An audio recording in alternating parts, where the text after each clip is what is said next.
මේගොල්ලන්ට මේ අදාළ වෙනස් විභාගය අදාළ වෙන්නේ දරුවන්ටනේ. ඕගොල්ලන්ට නේ විභාගය අදාළ වෙන්නේ. විභාගය අදාළ වෙන ළමයින්ගේ තත්ත්වය නැත්තම් අදාළ ප්‍රශ්නෙට මුහුණ දෙන කෙනාගේ සත්‍ය තත්ත්වය තේරුම් ගන්න බැරුව රටක් කරගෙන යන්න බෑ. ඒ කියන්නේ බිම්මට්ට මේ ප්‍රශ්න අඳුර ගන්න බැරුව මොකද්ද කරන්න කියන එක තේරෙන්නේ නැහැ. ඒ උගන්න මේ වැඩේ බෑ කියලා තමයි කියන්න වෙන්නේ ඉතින්. තරමැදියන් හොවද අපි කියන එක අහන්න ඕනේ නැහැ. ළමයිව රීච් කරගන්න පුළුවන් වෙන්න එපා.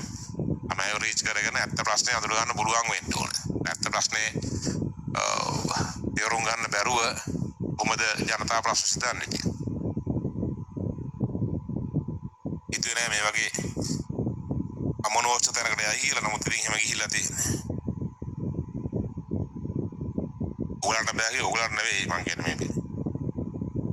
අජේ පාර්ශවයට ඔයාලට මේ වැඩක් කරන දී ඔයගලන්ට තේරෙන්නේ නැහැ ඒකයි. අනගාටුයි. මේකට ෆේස් කරමුකෝ මාර්ගය. එහෙම තමයි අපි බලාපොරොත්තු වෙන දේවල් ජීවිතේ වෙනවා. ඒකට අපිට පුළුවන් විදිහට මොන දෙන්න වෙනවා ඉතින්. එන ගණන් ගන්න එපා කිසි දෙයක්. ඔයාලට පුළුවන් උපරේ විභාගයට ෆේස් කරන්න. රිසල්ට් එක සතුටින් බාර ගන්න. හරි. සෙකන්ඩ් සයිඩ් තර්ඩ් සයිඩ් හත පහට හිතන්න එපා. කිසිම මොහොතක හිතන්න එපා සෙකන්ඩ් සයිඩ් එක ගැන. ආඩ දෙන්න බලන්න ලොකුම එෆර්ට් එක දීලා විභාග කරන්න. එතකොට ලොකුම රිසල්ට් එක ගන්න හදන්න. හරි. මේකට ෆේස් කරන්න.